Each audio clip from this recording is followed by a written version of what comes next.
Raby is a real estate broker and the owner of the Coldwell Banker Advantage brokerage here in the city of Welland. With 19 years of experience in the real estate business and ranking in the top 3% internationally within Coldwell Banker, and simply having a deep insight into the real estate market here in the Niagara region. In today's episode, we discuss how he's been able to consistently sell homes even in a tough market, the different opportunities available, especially for first-time home buyers, and finally, for those interested in joining the real estate profession, some words of advice and perspective that shaped his journey in real estate. Welcome to the Golden Horseshoe Real Estate Podcast. I'm your host, Koukun Unosawa. I'm a mortgage broker with the Synergy Mortgage Group. And in this podcast, we chat with real estate professionals who share their local market insights, future outlooks, proven strategies, and practical tips, all here in Ontario's Golden Horseshoe. Hope you enjoy.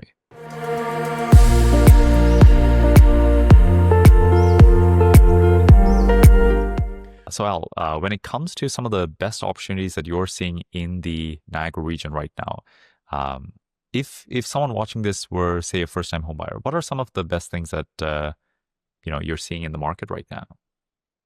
I think as a first-time home buyer, it's actually a great time to jump in. I mean, there was a lot of opportunities, we'll say 5 years ago, prior to COVID, that people just didn't realize were there. We always were in a market here in Niagara that was so low. People thought the house prices were high, and then COVID came and the prices soared. And now we've seen the prices come down significantly.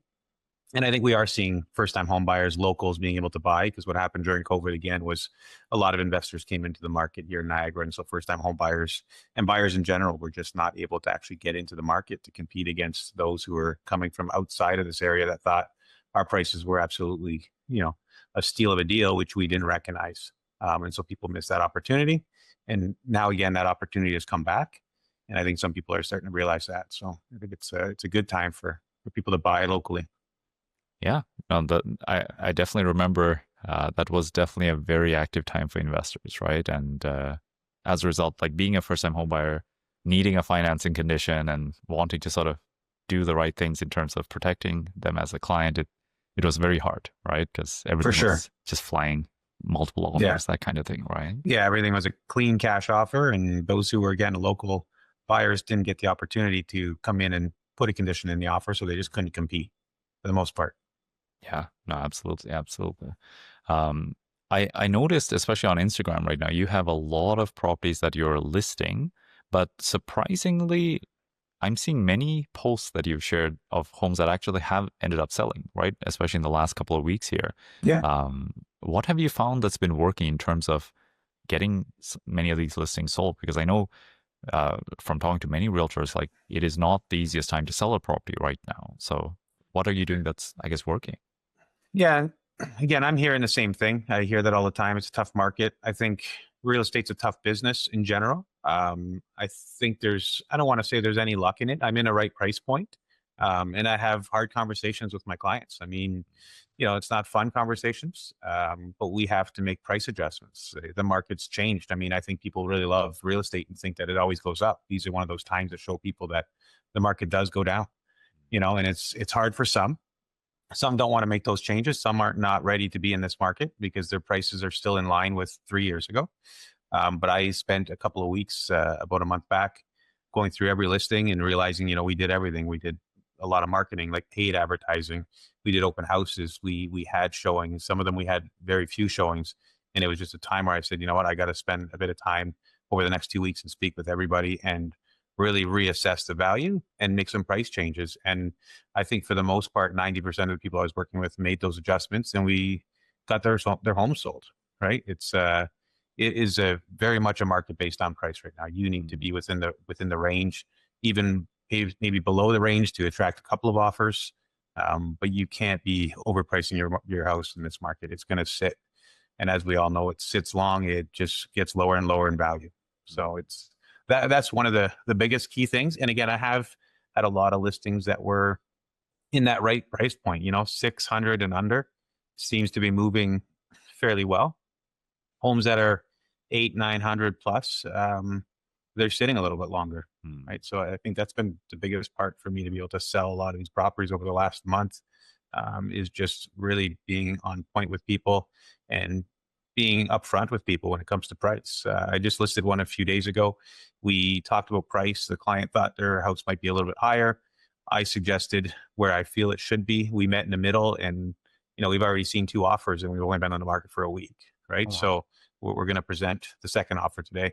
But at the end of the day, yeah, it's really just being honest with your client and not trying to just get a listing, right? You want to sell the properties and not just take on a listing. Because I always say I'd rather be the second man in at the right price than being the first man in at the wrong price, right? And I did lose a couple listings in the last month as well. And it was due to price. I seen them go on the market for 50,000 to 100,000 more than I suggested, and they're sitting there. So, I still hope those clients are able to sell their home, and I love if somebody can prove me wrong when it comes to the price. It's happened for sure, but I just think that being upfront with the sellers in this market and telling them the price that's realistic is the most important thing. It's really a market based on price. So, Yeah, it's I think it speaks to your experience because having those tough conversations can be some of the toughest parts about, your industry, even in the mortgage world. It's um, especially if you want to make your clients happy. If you're a bit of a, people pleaser is kind of maybe a negative word, but if you're just someone who loves to take care of people and really create great outcomes, it's sometimes hard to like break the bad news. But sometimes it is almost the most important thing. If you do it up front, you set the expectation, then the clients know what they can expect, and you almost get them to the result they want faster, right?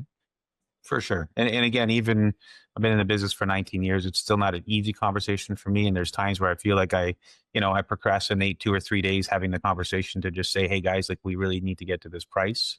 Because it's tough when you go in and you give somebody a cost market analysis on their home and you give them a price and you feel that the price is good and you see that market change over 30 days and it does. And this market's just changed month to month, day to day, right? To have to go back to them and say, hey guys, like we priced it here. It was a good price, but we do have to make an adjustment because we're not seeing the results. So that happens too. I'm not always dead on point with the pricing. I try to. I do a pretty detailed analysis on homes when I do the CMAs for clients. I don't just throw a number at them when I'm at their home. I take all the information. I go back. I look at the comps. I look at how many days on the market the comps are there. And I try to find that right price point so we hit the market properly and attract as many buyers as possible. So. Very good, very good. I guess uh, if someone were watching this and they're more on the side of being a investor, something unique that I know you're involved in quite a bit is other than sort of the typical sort of investment property, duplex, triplex, which you definitely do, you've shared with me that you've been involved in some more interesting transactions recently, whether it's the sale of a business or whether it's the purchase or sale of a commercial property, right? Like office buildings, commercial, retail, that kind of thing. What's that market like right now? It's a tougher market, I'd say, on the commercial side. However, I just listed a commercial property about a week ago, and again, we have an offer on the table right now, which I think we're going to finalize today and get it sold, and very close to list price. And it's actually a price that I thought was maybe on a little bit of the stretching side, but we wanted to test that, and we found the right buyer, and we actually have had a few calls directly about the property. Again, very unique buyer to this specific property. But overall, on the commercial side, I'd say it's a little bit slower. I think investors, it comes down to there's the old downtown commercial side, and then you see this huge development side happening on the west end of Welland, with these big strip mall plazas coming in with, square foot prices of $30 to $40 a square foot versus downtown at, $12 a square foot. And yet these places are renting. They're being built and they're being occupied, but they're all being occupied for the most part by big franchises, right? Not the mom and pop shops. But again, I'd say on the commercial side, it's not as strong as we would like it to be, but things are still moving. And again, it really comes down to price again, Mm. So I guess in commercial, it may using the word commercial is also a little bit broad because there is the owner occupied commercial where it's a business who's finding a place for them to simply run their own business, where that's a little bit different than a pure investor who's buying a commercial building, solely as an investment as well? Like when you work with, those two types of commercial clients, what has been sort of the experience like? What has been some of the differences between the two?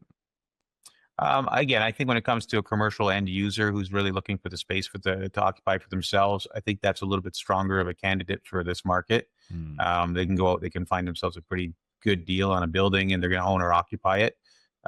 For an investor to buy a mixed commercial used building right now in Niagara, I think it's you got to find the tenants to occupy those commercial units, unless you're finding something that's already like a strip mall again, that's already got basically some anchor tenants in there, and the money makes sense.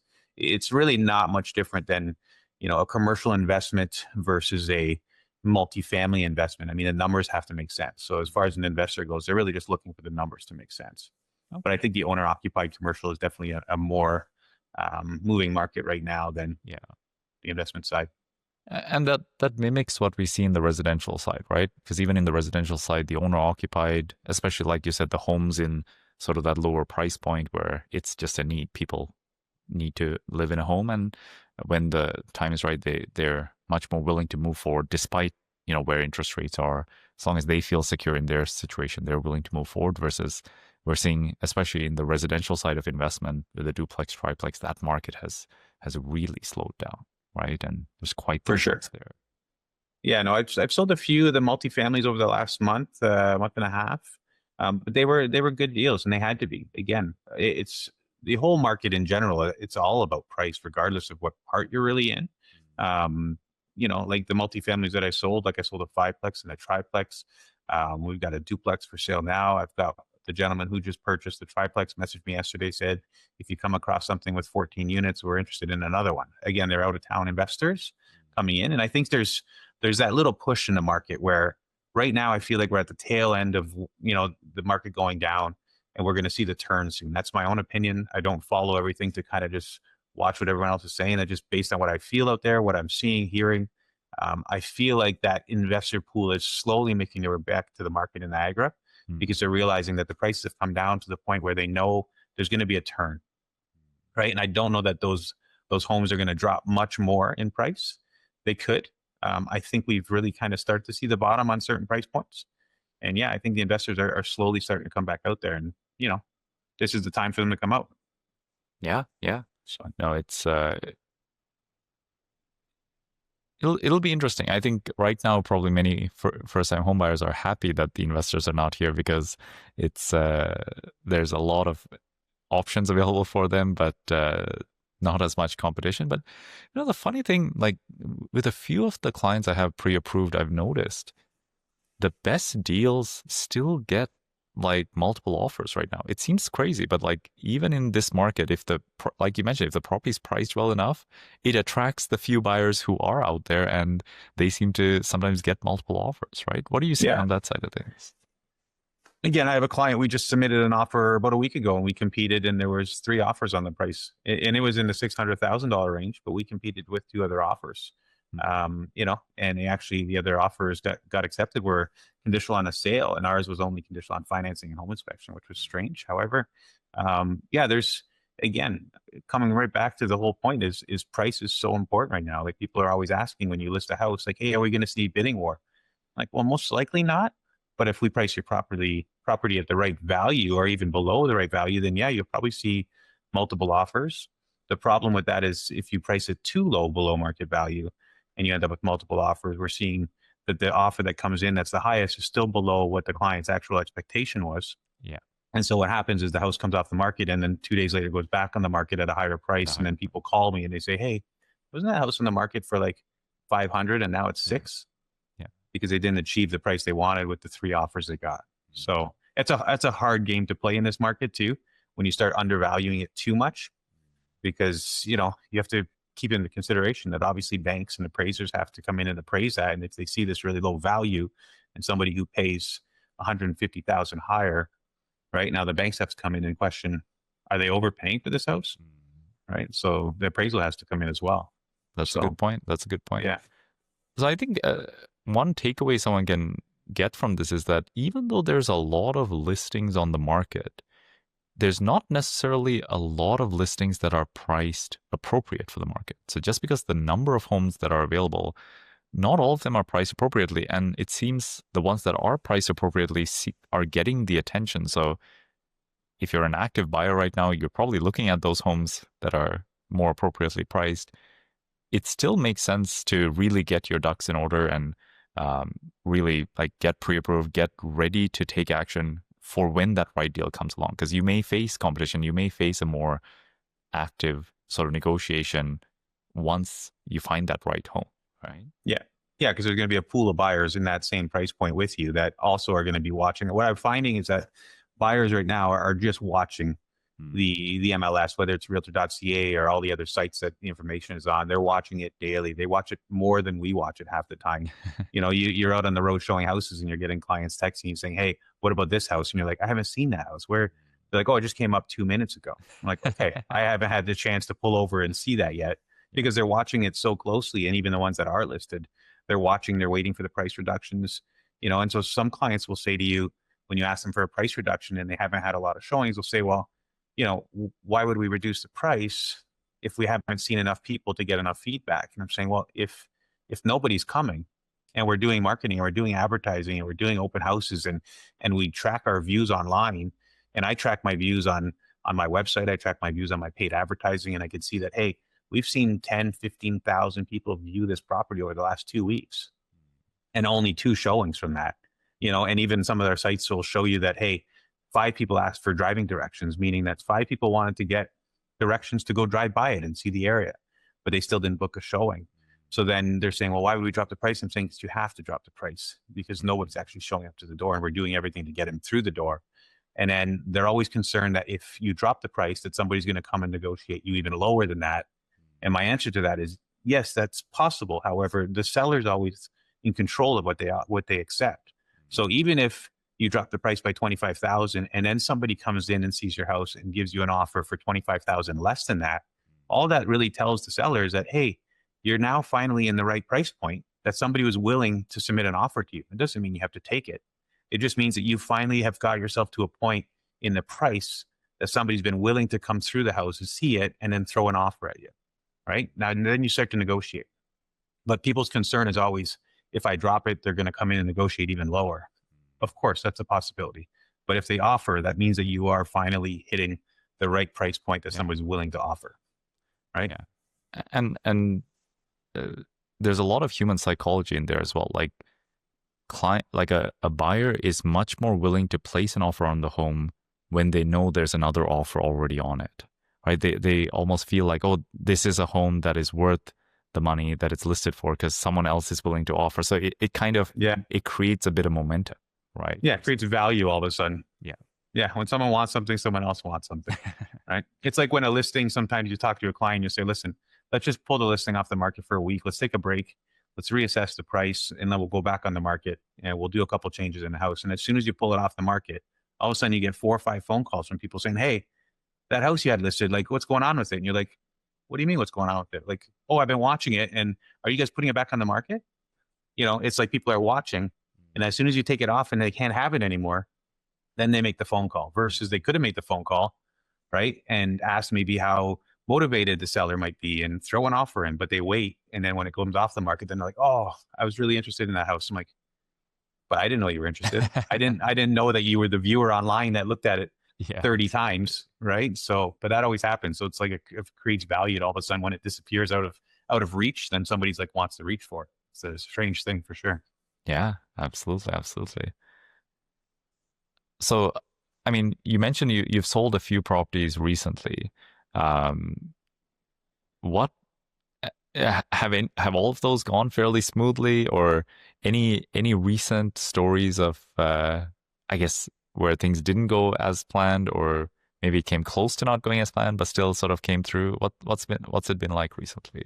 Yeah, I mean, I think a lot of them require work. They have you get an offer and it's great, but then you realize as a realtor that an offer is just an offer, and then you get it accepted, and you still have to realize that, hey, we're still in a conditional period, right? And then you get to that conditional period and you got to go through the home inspections and things come up, and now you have to go back to the table with the seller and say, hey, like this has to be rectified, or we have to adjust the price accordingly.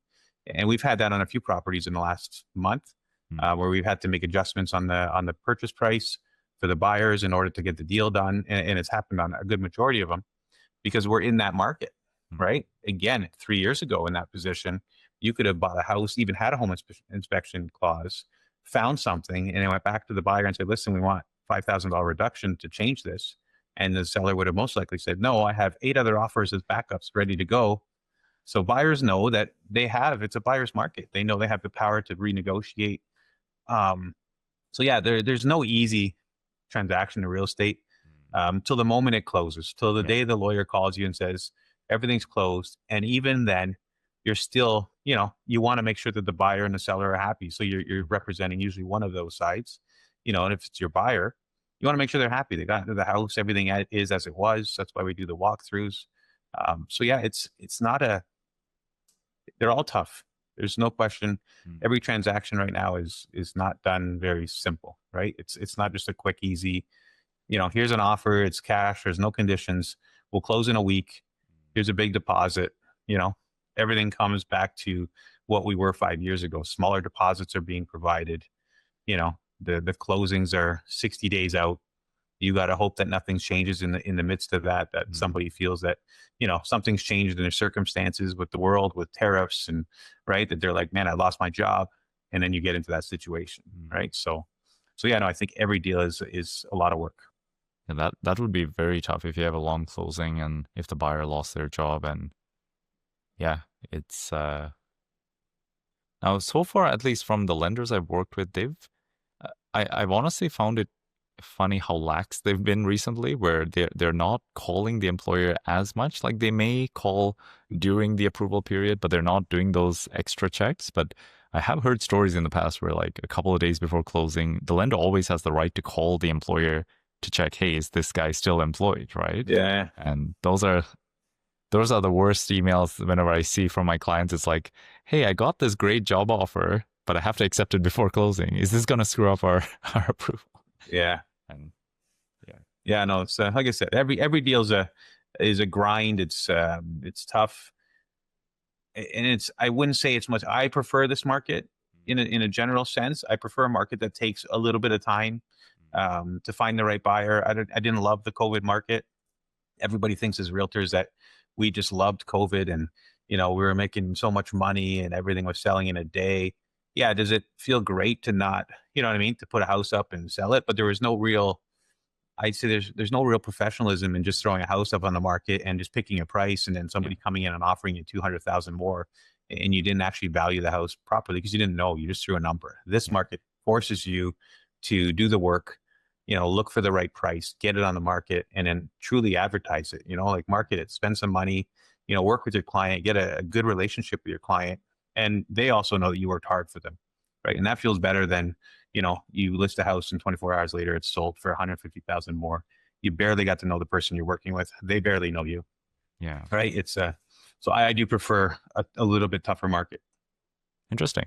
Yeah, I guess that makes a lot of sense because in a tougher market, you're forced to really do your best, right? To pull everything out of yourself to like create the best result for your clients and really figure out like, how do I solve this problem of either helping them buy a home or sell their home, and really like, yeah, like it separates the people who have expertise, the people who even just are willing to do the extra work, right? For their sure. Well, it forces those hard conversations that we had earlier. You don't have hard conversations in an amazing market like COVID. There's no hard conversation. Yeah. Like here's 8 offers. They're all over asking price. These 4 are cash. Which one do you want to take the best? Like, let's look at it. Who left the fridge and stove out that you really wanted? Like how, like there's no tough conversation. It's just, hey guys, like, you just won the lottery. Here's an extra 150,000 on your house. Yeah. Whereas this market forces you to learn your skills and be a professional and have those hard conversations, right? It makes you learn how to price homes properly and do the CMAs. And, it creates a little bit, it can really make you stand out, right? As a professional. No, makes sense. Yeah. So Al, I know you mentioned already that you've been a realtor now for the last 19 years. You also have an interesting perspective because you're both the both an active real estate agent, but you're also the broker owner of Coldwell Banker Advantage here in Welland. So you get a very deep insight into seeing how so many other realtors in this local market are sort of how they're doing and the different struggles they have in the various stages of their career, especially those starting out right now. This is probably a very challenging time to get started. Um, if sort of a realtor is watching this who's just got into the industry or they're having a bit of trouble gaining momentum right now, I guess what advice would you give them? And maybe you can share a little bit about how you started as well. Yeah, I mean, I think as a new agent, like again, I've been at it. It's my 19th year, and people might say you're doing really well. Wow, like it's great. And they just see that part, like anything in life. They see the successes and the, and the long hard work, but they don't see the work behind it. They don't see my first 3 years of real estate where I barely made anything and just kept pushing through. Mm, So what I would say to new realtors is again, like you got to put your head down. You have to do the work. There's no easy way in real estate unless you're born into it. And even that, I don't think it's easy. mm, It's a really tough job. It requires a lot. It you know you're basically on your own for the most part. Now you have the support of your broker and your broker manager and your partnerships with other realtors, but you are alone. Like you're out there. You're trying to make it work. So I would say first, yeah, put your head down, focus on what you need to do. Another thing I think a lot of people do is they really focus on social media and watching what everyone else is doing. And as beneficial as that could be, it's very detrimental to a lot of people because when people see other people really doing well, they kind of beat themselves up a little bit, right? And they think, why am I not doing well? And so I would say to people, try not to focus on what everyone else is doing. Really just try to tunnel vision yourself into where you want, you know, create goals, figure out ways to achieve those goals. And again, just like if you do watch too much of what's going on, like social media is it'll just take you down a rabbit hole of, wasting hours and hours in a day watching what everyone's doing, and so it basically discourages you from, getting off your couch sometimes. Right. And this is a business where I think social media is very important for certain parts of it. But I think you still, as my old broker used to tell me, you got to be belly to belly with people. You have to be in front of people. You have to be out. You have to network. And you have to do things in a way that's real and authentic to who you are. I've heard stories of people who join, churches because they want to pull clients from the church, but they don't actually want to be at church, or they don't, so don't join something for the simple fact that you want to, try to pick up a client from it. Be part of things that you actually enjoy and do and want to be part of. So if you enjoy playing tennis, like go join a tennis club and you get to do something you love, and you also get to network with people and get to know people. But you have to get out of your house, right? Like being on the couch, sending out texts via social media platforms, it can work to a certain extent, but you have to be in front of people. People need to know who you are. You got to get that networking out. And again, tunnel vision, I think, is a very good way to be. And it really comes down to just putting in the work. There's a lot of people that when I started 19 years ago, I didn't have the same resources. And I know I'm aging myself a little bit. But like now with AI and the internet and all the information you can find, like there is so many things that you can learn about our industry. And that was one thing that I did. I learned about the industry. I learned about housing. I wanted to understand the mechanics of housing, structures. I watched several videos on how homes are built. My brother-in-law also is a home builder, but I just watched videos after videos of exactly, different styles of building, right? Different types of structures. Even some of the things we took in our courses through AREA, I went and did the research on that, so I understood homes because we're selling homes, right? I know we all want to say we're selling lifestyles, and that's great, but we're actually selling a product, and it's a house, and we need to be informed on that house, and we need to understand furnaces and, hot water on demand systems and types of, supports in the home, like floor joists versus wood eyes. It's those kind of things that I think people could really, if they have nothing to do, research, right? Be at the top of your industry through knowledge, right? Like I read a lot of books on entrepreneurs, and that's one of the biggest things they always say is it's the knowledge part of your industry that you need to know. You need to understand what you're selling, right? We're not here to just write up paperwork. you have to understand your product. So No, that'd be something absolutely. I would say for sure. Absolutely. Like you shared there, so the first 3 years you were in the business were not the easiest time in terms of making a solid living from this business. What was the moment like that itself is a tough, like I'm not sure there's many people who can stick to something for 3 years if they're not seeing some bigger results. How did you stick through that? And was there a turning point where you were like, okay, I think I can really do this as my career? Yeah. So the first, I left a pretty good job doing sales in a mining industry. It was a good paying job. And I basically walked away from it to come into real estate. So I really wanted to be in real estate. And my first year in real estate was horrible. My second year in real estate was a little less horrible, but still horrible. And my third was not much better. Okay. But I kept pushing through, and I spent a lot of time at our local kiosk. I'd spend 8 hours a day standing at the Seaway Mall kiosk talking to strangers. And the moment that I felt that I knew, because I did a couple deals, but it was typically like a family member. My aunt was one of my first clients. But the moment that I really knew is when I met a client, excuse me, listed their home, sold their home, and then, I thought, okay, this is great. I was able to get their house in the market, price it properly, and then find a buyer for it, and then do the representation on the buyer as well at the time, Okay. did multiple representation. And then I got a call one day, and it was a referral from that seller. And that was the moment where I was like, okay, they actually liked me. They actually thought, whether they liked me or not, they thought I did my job well. Said they were able to refer me. And I think that's a huge, huge part of this business is the referrals. That's why you always see everyone's emails that say, we thank you for your referrals. And like a referral part of this business is so big. I mean, it's so when I knew that I can meet a stranger, come into their home, which is not always easy as a new agent. It's very nerve wracking when you walk into someone else's home and they're showing you around, and you're here to criticize their home and tell them what you think is good and what is bad about it and what you think they could sell for it, and hope that you don't offend them.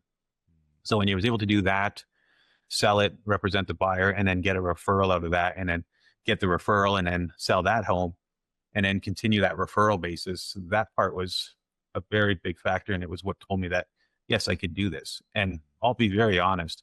There are, I'm trying to think of the term. One of my agents told me, I can't remember right now, and I'll tell you after maybe if I remember, but there are still moments in anybody's career. And I talk to agents who've been in the business for 25 years, 30 years, myself 19, where you still question it because the market is constantly an up and down. Yeah. And you'll see agents who have these little peaks where it's like, oh my God, all you see is these agents' names. They're doing well, and then all of a sudden they go quiet and you don't hear them for a little while. And that agent, like myself, you have a busy time and then you go slow a little bit and you're kind of like, am I getting too old for this business? Am I not? And you question yourself, and you have to step back and say, no, back to the basics, right? You got to go back to the basics. Be like, what am I doing? You know, am I not having those hard conversations, and that's why I'm not selling these things? Should I look back and say, what can I do to change? Do I got to do a little bit different marketing? Do I got to change my photography? Right? I see a lot of listings that are still on MLS right now. If you were to look, that have pictures with snow in them, and I say, how the heck can you have a listing in the middle of summer and your photo that you're showing on MLS has snow in it? Yeah. Like, you have to change those things. So as an agent, you have to like look at everything you're doing and say, hey, I got to make this change, because anybody who's looking at this listing on MLS right now and sees snow is going to automatically just say, hey, this has been on the market for a year. Hmm. Right. So it's a constant battle. Yeah. Let me ask you a question that may be a little bit controversial. It's something that I've been thinking about a lot recently. Do you feel that every agent has the ability to become a high performing agent? Or on some level, is there something innate in the people who end up doing well versus those who kind of struggle and they never get much traction even after some time? It is a tough question. And again, as a broker, we've got 34 agents. I think we have one of the greatest teams in Niagara, personally. However, yeah, I've asked that question as well, because you kind of wonder, like, are some of the people built for this business? I think anybody could be successful. I think we get in our own way. I think that's the biggest thing. As people, we get in our own way. Again, reading books of entrepreneurs that, if you were to listen to their lives and what they were living in their 20s and 30s with no sales experience and no business experience, that just all of a sudden something clicks, they find something they love, they run after it, they forget about the failures or worrying about the failures. So yeah, I think everybody could be successful. I think we just get in our own way sometimes. I think sometimes pride gets in our way. I think sometimes the fear of failing gets in people's way. So we tend to not do certain things we should do. You know, we sometimes I see it where, you know, agents may, well, another part of it is preparation. I mean, as agents, you can't, I say this all the time, but you can't go into a listing not prepared. Like you're going into a listing presentation, it's for you to not go prepared, and they might have another agent coming in after you who is prepared. You've just reduced your odds, you know, almost 100%, right? So preparation is huge. But no, to answer your question, I do believe that everyone can be trained to be a really successful realtor or in any profession they're in. But it takes work. It takes, I think it takes dedication in a lot of aspects of your life. I think, um, physicality wise, and you know, like something that's helped my overall part of my life is getting back to the gym 8 years ago, and just really, you know, I go to the gym every day for an hour, hour and a half. Oh, wow. You know, it helps me to balance my day, get my thoughts together, listen to music. It makes me feel a little bit better about myself. You know, so people know those feelings. Like we all go through those feelings where you go into a meeting and you're not at your best, you don't feel the most comfortable. And then we have those other moments where the day is perfect, where it's like you get into the car, the sun is shining, the temperature's perfect, the song kicks on, you're on your way to a listing appointment, you go into the listing appointment and you have a great, you know, results from the listing appointment. You get the listing and you leave that, and it's like this amazing feeling. And, you know, you have to look back and say, what did I do that day was so perfect? Because not every day is going to be sunshine. You're going to have the rainy days, but you still got to go in perfect. Um, but what did you do to get there? And you probably did some extra stuff. You probably went to bed a little earlier that night, and you didn't go out and have a few beers with your friends because you knew you had a listing appointment in the morning, right? So you sacrificed other things. You didn't watch a movie. You sat at your desk. You prepared for the listing, you know, and you got yourself ready. You talk to yourself. I always say I always talk to myself when I drive. Most people think I'm probably on the phone. I'm usually talking to myself. I'm usually preparing myself for certain things. You know, so it's preparation. But yeah, I think anybody could be good at sales if you learn your skill, your art, the product, you know. So what any thoughts from you on that? Yeah, I mean, you mentioned a few things there that I really agree with, right? Even something as simple as exercising. Like sometimes in in sort of our businesses, being self-employed, having to, you know, find business, having to like find the clients to work with, otherwise you don't get paid, right? Um, it can really affect your confidence at times. Because if you're not constantly doing well, you start to question, hey, am I supposed to even be in this business? Am I cut out for this, right? But if you have something like exercise or other areas in life that they're pillars that you can continue to do, you can create results regardless of how your business may be doing, regardless of how many rejections you may face at work. Hey, I can show up at the gym, and at the end of the workout, I feel great. My body's improving. I like that can sometimes bring some confidence into your life. I think the more it's interesting to study where if you tell someone they have 100% guarantee like success rate of getting a listing before they go into the appointment. Say you knew, say you told them, hey, I had a conversation with that person already. They've told me they've already decided to go with you, so 100% you got this. But you know, make sure you prepare, go through the motions, but 100% you got this. The confidence that person has going into that meeting, their tone is going to be different, their demeanor is going to be different. They're going to expect to get the listing. Right? Versus if someone has, say, faced 5 rejections in a row where every time they got beat by someone else and they just feel like, I don't know why people are not accepting me, then their tone, then their demeanor, they almost go into it expecting to be rejected. Almost they would like protect themselves, right? And that compounds over time, right? So yeah, I don't know what it is. Yeah, and it does compound, and there's no question we all go through that, and we still go through it in a cycle of our business. But if you're not asking the questions as to what you did wrong, if you're not self-reflecting, and I always say you have to look in the mirror once in a while. You know, you can point fingers all you want, and you can say that I lost it because of this or I lost it because of that. You know, sometimes you have to look in the mirror and say, what did I do that, you know, Was I confident going in there? Did I have the answers that they needed? Or if I didn't, did I answer it properly? Did I try to secure the listing? And did I have a good rapport? And did I come off again authentic? Or did I come off fake? Or you know what I mean? Like be real, be knowledgeable, be prepared, and I think you can win a good majority of the listings you go to, right? And I say that as somebody who's been in the business for 19 years versus somebody who's 2 years in. But I went to a listing appointment with one of our agents who asked me to join her several months back. And she says, I'm meeting somebody that I've never met before. Do you think you could just come meet me at the property and help me through it? And I went with the agent. We chatted. I talked with the seller. The seller had, some questions saying, hey, like, I'm not sure. They're kind of new in the business. And I said, that's a great thing. It's not always a bad thing if they're a brand new agent. That means they have all the time in the world for them, right? They're going to be dedicated to just your property. And the agent did get the listing. They sold the listing, Awesome. right? And that helped boost the confidence. And I was able to help that agent with just answering a couple of questions on site. Because, yeah, sometimes it's very overwhelming. But again, that's where a little bit of preparation can help, right? Like know some of the questions they're going to ask you. Because for the most part, right, it's the same questions that are being asked from all the sellers. Yeah. What are you going to do for me? How are you going to market my property? Why do you feel the price is here? Like, what should I do to help stage the house? Is there anything else I can do to help make the house more appealing, right? Like those questions are all going to come up. And what have you done? What is your sales history, right? Like just know those answers. Like be ready for the same questions that are going to come to you over and over, right? So, I mean, it's really cool you shared that story there of, as a broker going with one of the agents, helping her to land that listing.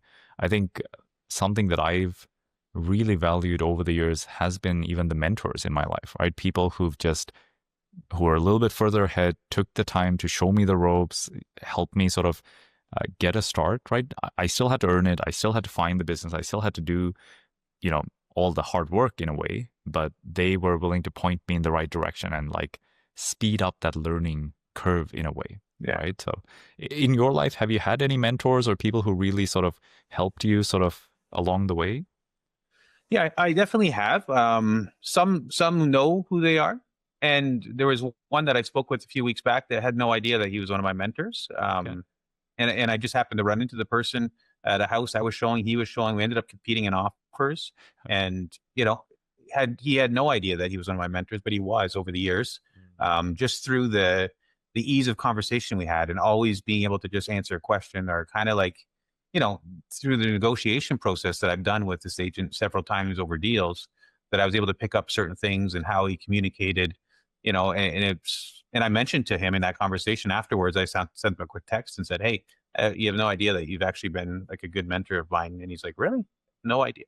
You know what I mean? And he was kind of shocked, but at the same token, I think it was cool because I never went to him and with the idea to tell somebody that they were my mentor. I don't know if anybody does. I think people just learn from people and they become kind of like a silent mentor and they don't know. And that's a super important thing that you say because you do have to surround yourself with people.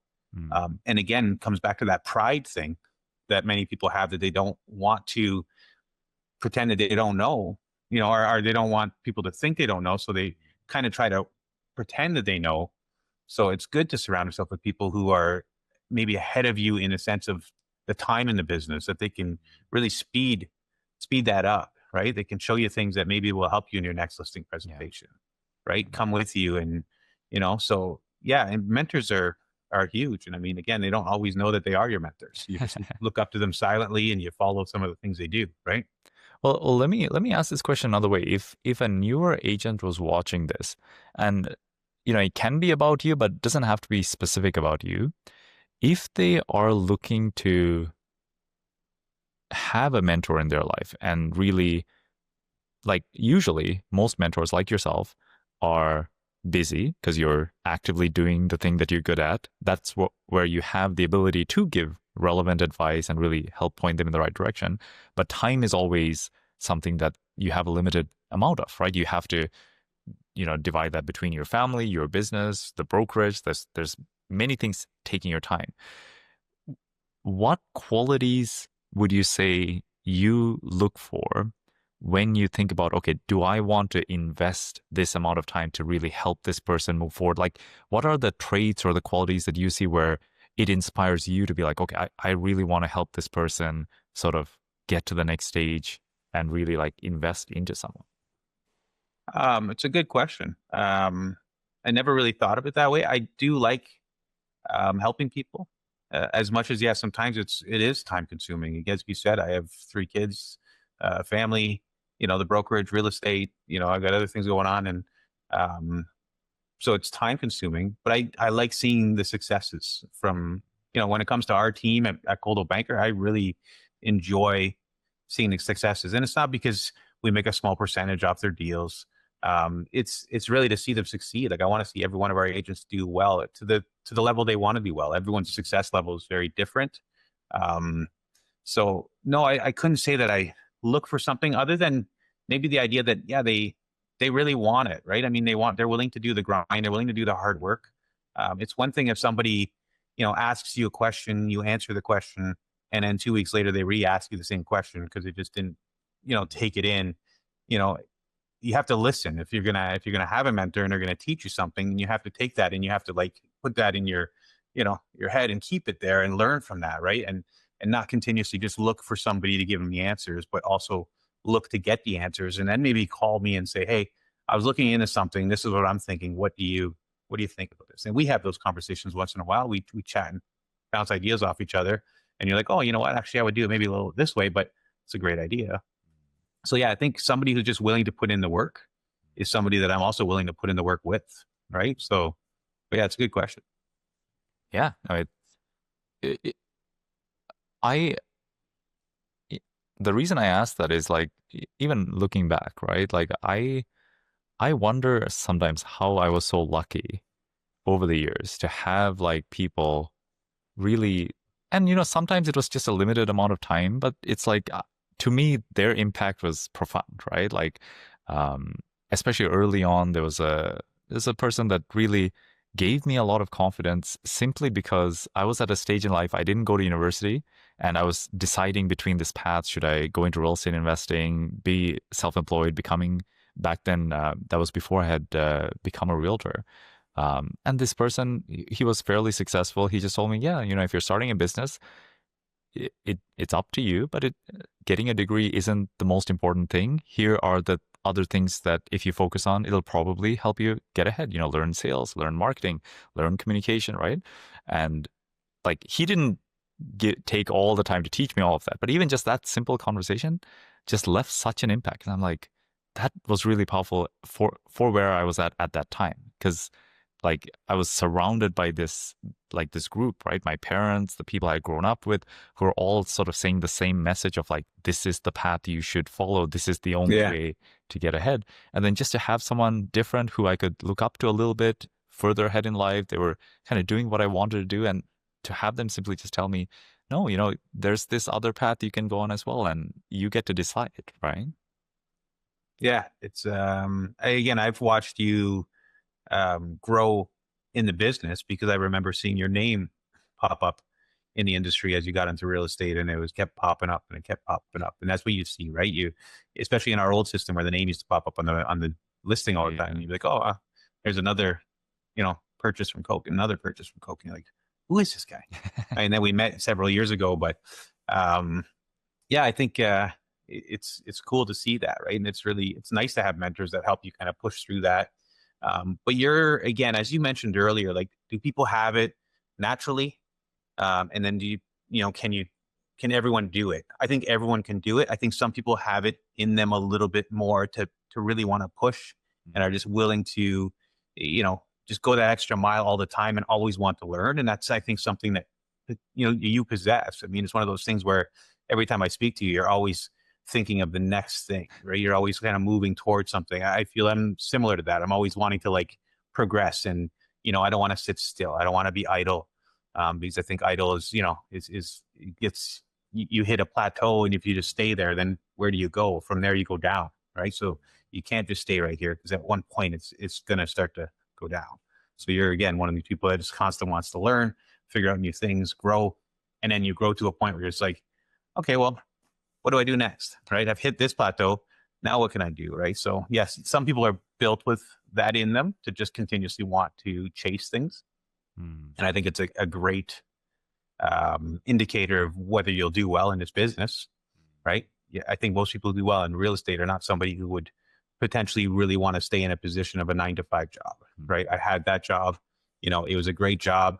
I knew I didn't want that job. I want to be busy. So I like the chaos of real estate. It's definitely chaos sometimes, but right, you can, work 12-hour days and 14, 15, 16-hour days, right? It's phone rings at 7 a.m., rings at 10 p.m., right? But I enjoy that part, right?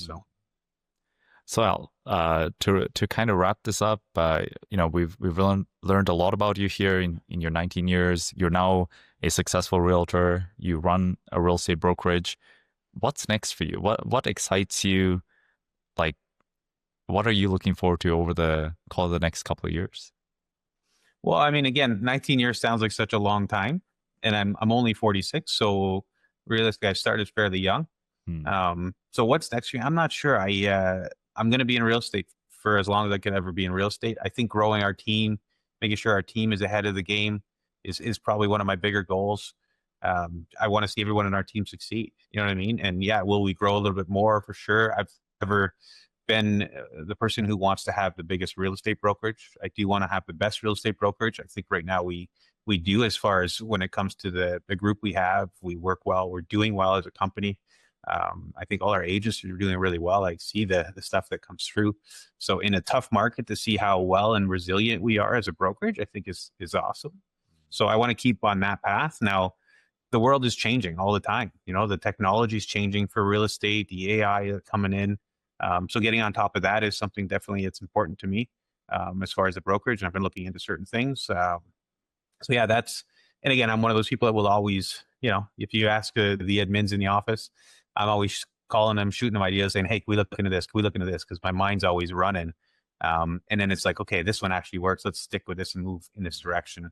But yeah, to answer that clearly, it's I don't know. I'm still only 46. There's still lots of time to do a lot of things, right? But I would love to just see our company continue to grow in a very, authentic, organic way, and our agents to do really well and succeed, and for them to learn and be the best that they can be. Yeah, no, I definitely truly believe that the agents at Coldwell um, are truly lucky to have someone like you as the broker, as someone that they can reach out to. And I think, yeah, it's one of those things I didn't fully understand before getting to know you, like the impact that a broker who truly cares about the agents at the brokers, like what a difference that can make. It's it's hard to quantify. It's hard to sort of write down on a checklist. Here are the 3 things that'll be better, but it makes such an impact. And definitely, like from speaking to all the agents at Coldwell, like I think they definitely, many of them have expressed that they definitely feel it as well. They truly feel you're someone that they can rely on and they can reach out to, especially when when things are going tough, right? It's usually when I hear from people when things are, they don't usually call me with all their successes. I can see those, but I get the calls when things are going south and we got to fix it. But I appreciate that. I really do. And I do care about the agents tremendously. I mean, it becomes a family, right? And I think we are that type of brokerage. It's a small knit family brokerage. I spoke to one of our agents yesterday and he said the same thing. He says, we got such a great group of people. And it's one of our senior agents who's been around for a long time prior to myself, and said the same thing. So we have a good, group of agents, and we've had other people who've, come to the brokerage with the idea of joining, and we didn't want them to be part of the brokerage because we want to keep it to where we feel that people fit, and it's a very good community. So I do appreciate those comments, and yeah, I'd love to see everybody in our office succeed. Awesome. This is a great spot to wrap it here. And for anyone that wants to get in touch with you, whether as a client wanting to work with you, or even as a fellow realtor, if they want to pick your brain or potentially see about joining the brokerage, we'll leave your contact info in the bottom of the podcast notes so that so that it's available there for them. Awesome. Okay, that's awesome. All right. Thanks for having me on. Yeah, really appreciate you coming on. All the best. All right. Have a great day.